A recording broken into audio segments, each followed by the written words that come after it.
नमस्कार। मैं अरुण के शर्मा, एनालिस्ट वन थॉट।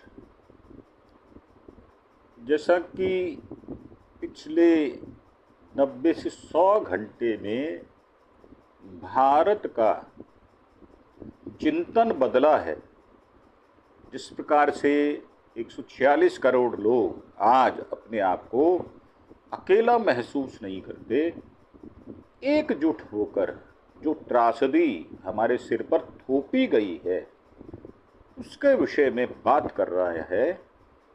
तो इसी बीच हमारे बहुत सारे जो भारतीय सेना के जवान हैं, जो रिटायर हो चुके हैं, जिन्होंने सेना को अपने जीवन के बहुत वर्ष दिए हैं, उनके अंदर भी आज भले ही वो उम्र दराज हो गए हों, वो एक्टिव हो गए हैं। आज हम बात करेंगे, हमारी एक बहुत अच्छी अदाकारा हैं, उनका नाम है गुल पनाग।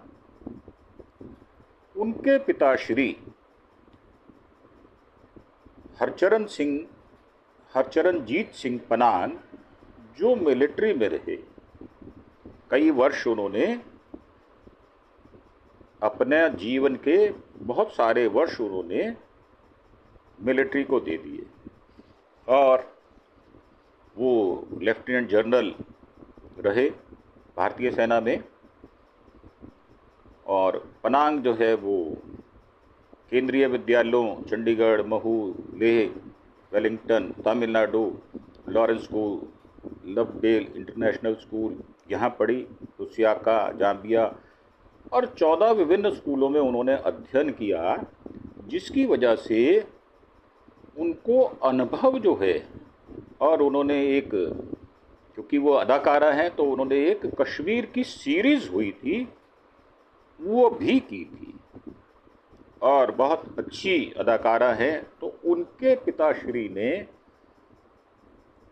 एक बयान दिया है जो कि सोचने लायक है और उस पर विचार विमर्श करना ये भारतीय सरकार के लिए भी ज़रूरी है और हम लोगों के लिए भी ज़रूरी है। पहलगाम के बाद जवाबी कार्रवाई के आह्वान के बीच कारगिल युद्ध लड़ने वाले गुल पनांग के पिता ने चेतावनी दी है, ये अलर्ट दिया है कि भारत के पास पाकिस्तान पर कोई तकनीकी जो बढ़त है वो उतनी ज़्यादा नहीं है। और जो हमला हुआ उसमें विदेशी पर्यटकों से जो 26 लोग मारे गए, अब भारत के ऊपर, भारत सरकार के ऊपर, सेना के ऊपर, हम सब पर, पाकिस्तान के ऊपर जवाबी कार्रवाई के लिए भारी दबाव बना हुआ है। और जबकि देश प्रतिशोध की मांग कर रहा है, उसमें 146 करोड़ लोग शामिल हैं। लेफ्टिनेंट जनरल पनाग जैसे विशेषज्ञ पाकिस्तान की परमाणु क्षमताओं और भारत की सीमित तकनीकी बढ़त का हवाला देते हुए कहते हैं कि हमें जल्दबाजी में सैन्य कार्रवाई करने के खिलाफ उन्होंने ये मत पेश किया है। पहलगाम के बैसरान में हुए आतंकी हमले में यूएई और नेपाल सहित जो 26 लोग गुजर गए, इस पूरे देश के अंदर आक्रोश की और गुस्से की लहर है। जैसे जैसे तत्काल प्रतिशोध की मांग बढ़ रही है, वैसे ही रणनीतिक विशेषज्ञ सरकार को भावनाओं में बहकर जल्दबाजी में कोई कदम उठाने से आगाह कर रहे हैं, जो कि मैं समझता हूं कि ठंडा करके खाना या गरम गरम खाना, अब ये दो विचार हैं। भारत के पास किसी भी क्षेत्र में अत्याधुनिक तकनीकी बढ़त पाकिस्तान से उस मायनों में ज़्यादा नहीं है कि हम सैन्य कार्रवाई करें। भारतीय सेना के सेवानिवृत्त अधिकारी जनरल एच.एस. पनाग ने घातक हमले के बाद बदला लेने के आह्वान पर गंभीर चिंता जताई है और उन्होंने एक लेख में लिखा है कि नव राष्ट्रवाद से भरा एक आवेशित राष्ट्र खून के लिए तरस रहा है। जैसा खून उस घाटी में जमीन पर गिर गया, निकाल दिया गया, गोलियां मार दी गई, वैसा ही खून हम पाकिस्तानी आतंकवादियों का देखना चाहते हैं। हालांकि सरकार को जनता की भावनाओं को जल्दबाजी में कोई निर्णय लेने के लिए मजबूर नहीं किया जाना चाहिए। सरकार सहज भाव से सभी कोणों पर विचार करके हमेशा कदम उठाया करती है, जो कि फुल प्रूफ होता है और जिसमें हम कोई गलती नहीं करते। पाकिस्तान एक परमाणु सशस्त्र देश है जिसके पास सीमित भारतीय सैन्य कार्रवाइयों का जवाब देने के लिए पर्याप्त पारंपरिक शक्ति है। भारत के पास किसी भी क्षेत्र में जबरदस्त तकनीकी बढ़त नहीं है। मिसाइल, ड्रोन, भारतीय वायुसेना की शक्ति, बिना किसी दंड के जवाबी सर्जिकल स्ट्राइक करने के लिए पाकिस्तान के पास बदले की भावना से जवाब देने की क्षमता है, क्योंकि वो शत्रुता रखता है, वो दुश्मन मानता है हमको। सन 1947 से आज तक 8 दशकों में उसने इसी बदले की भावना से प्रेरित होकर ही काम किया है और हमें इसके लिए सावधान रहना होगा। पनांग ने कहा कि 48 से 72 घंटों के भीतर जवाबी कार्रवाई की संभावना थी और वो की भी जा रही है अपने लेवल पर। सावधानी बरतने का आग्रह करते हुए पनांग साहब ने कहा है कि जवाबी कार्रवाई अपेक्षित तो है, परंतु वो सोच विचार कर, रणनीति बनाकर, अच्छी जो सैन्य सलाहकार हैं उनसे बात करके एक एक करके करनी चाहिए। उन्होंने सीमित सैन्य विकल्पों की रूपरेखा प्रस्तुत की, जैसे कि गोलीबारी, विशेष बलों की छापेमारी तथा दुश्मनों की चौकियों पर कब्जा करने के लिए नियंत्रण रेखा LOC के पार अभियान। उन्होंने कहा कि वृद्धि की सीमा नीचे होगी, लेकिन फिर भी जवाबी हमलों को हम आमंत्रित कर सकते हैं, केवल सृजन, ऐसा उन्होंने कहा है। उन्होंने मुरीद के लश्कर तैयबा के अड्डे या बहावलपुर में जैश ए मोहम्मद के परिसर जैसे गहरे ठिकानों पर हमले करने के खिलाफ चेतावनी दी है, क्योंकि अगर हम ऐसा करते हैं तो उसमें खतरे भी बहुत हैं। अब ये सैन्य सलाहकार जो है उनको देखना होगा कि ऐसी कार्रवाई जो रणनीति के दायरे में आती हो और सीमित युद्ध की ओर बढ़ सकती है, और ये एकमात्र विकल्प भी है। इसके अलावा हमारे पास कोई चारा भी नहीं है।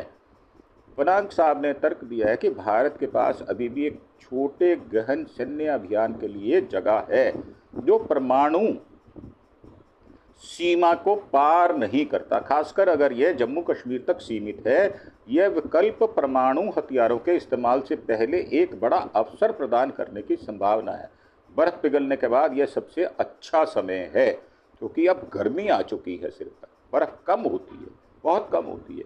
उन्होंने कहा कि भारत पाकिस्तान पर रणनीतिक दबाव बनाने के लिए नियंत्रण रेखा को 10-15 किलोमीटर पीछे धकेलने पर विचार कर सकता है।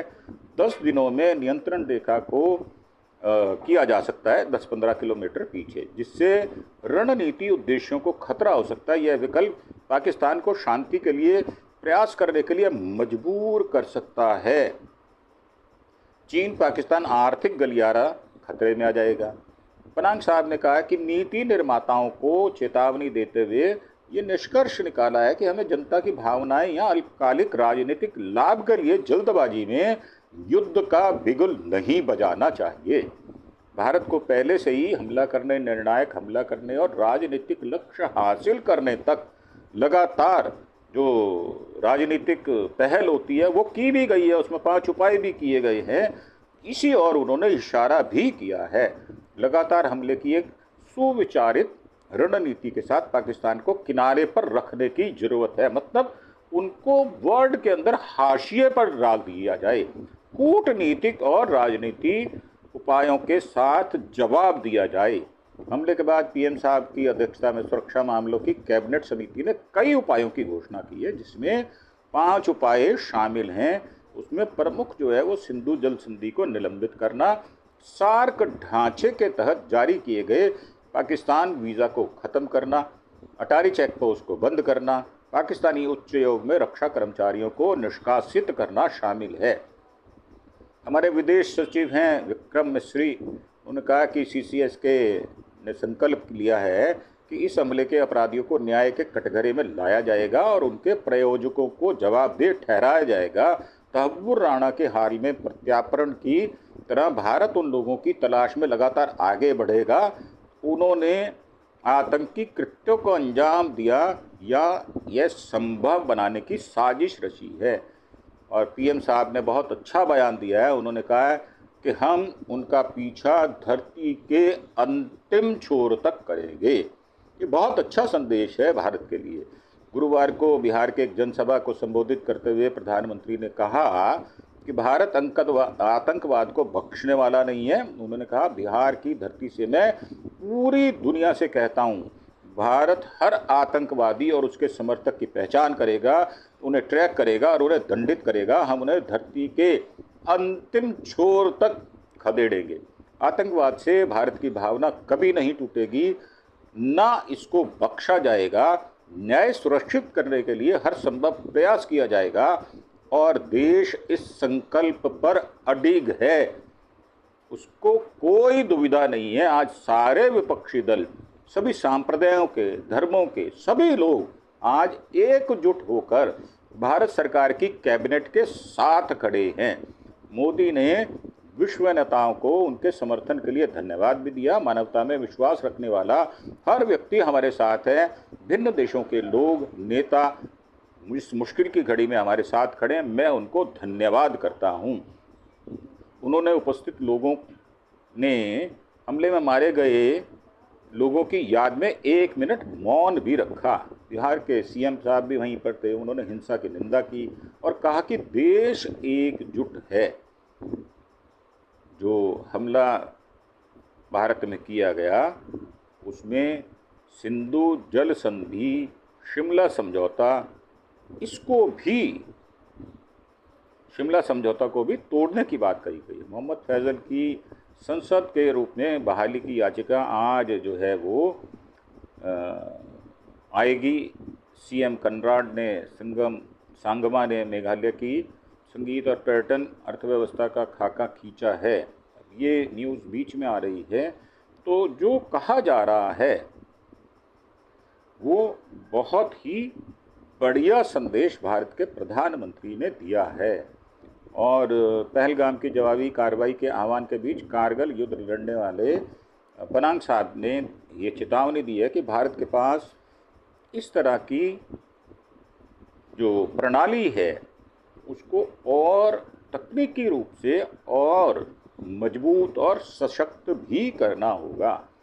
अमित शाह साहब ने जल शक्ति मंत्री सीआर पाटिल साहब के साथ अहम बैठक भी की है। निलंबन पर विचार भी हुआ है और पाकिस्तान के हवाई क्षेत्र पर प्रतिबंध से आपकी अंतर्राष्ट्रीय उड़ान लंबी और महंगी हो सकती है, ये भी विचार करने योग्य एक विषय है।